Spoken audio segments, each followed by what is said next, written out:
কিন্তু আজকে সংসদে, আজকে সংবিধানে বিসমিল্লাহির রহমানির রহিম থাকবে কিনা, আজকে মহান রব্বুল আলামিনের প্রতি আস্থা ও বিশ্বাস এই বাক্যগুলো থাকবে কিনা, এখনো আমাদের সেগুলো নিয়ে যুদ্ধ করতে হচ্ছে, জিহাদ করতে হচ্ছে। এই হচ্ছে আজকে বাংলাদেশের মেজরিটি পার্সেন্ট মুসলমান, বাংলাদেশ রাষ্ট্র ধর্ম ইসলাম, এটাই হচ্ছে আমাদের মুসলমানের দেশ। আজকে আপনার মুসলমানের রক্ত চলবে, রক্তের স্পন্দন কথা বলবে, ইসলামের কথা বলবে, আজকে তাদের কথা বলবে, এই দিন প্রতিষ্ঠার কথা বলবে।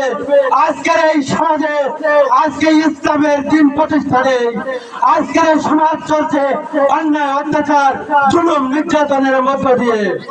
প্রিয় উপস্থিতি, আগামী দিনে যদি এই তরুণ সমাজ, আজকে আপনারা দেখেছেন 24-এর চেতনায় তরুণ সমাজ জেগে উঠেছে, মহান রব্বুল আলামিন আমাদেরকে সহায়ক করেছেন, আমরা বিজয় অর্জন করেছি।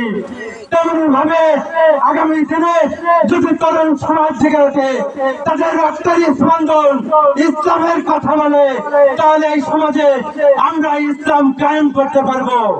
প্রিয় উপস্থিতি, আজকে সেই জন্য আলেমে উলামাদের তাদেরকে বলতে চাই, আপনারা পার্টি বন্ধেন, আপনারা দেশ পরিচালনা করার জন্য তৈরি হন।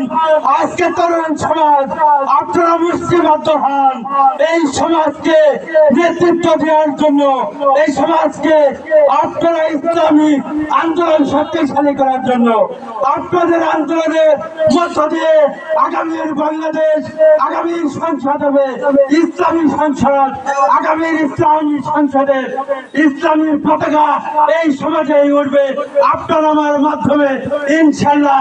এই আশাবাদ ব্যক্ত করে, আপনাদের সৌভাগ্য কামনা করে, আজকে যারা নেতৃবৃন্দরা আসছে তাদেরকে ধন্যবাদ জানিয়ে আগামী দিনে রাজপথে দেখা হবে, ময়দানে দেখা হবে, কথা হবে, মিছিলে, এই আহ্বান রেখে আমি আমার সংক্ষিপ্ত আলোচনা শেষ করছি। আল্লাহ হাফেজ। আসসালামু আলাইকুম ওয়া রাহমাতুল্লাহ।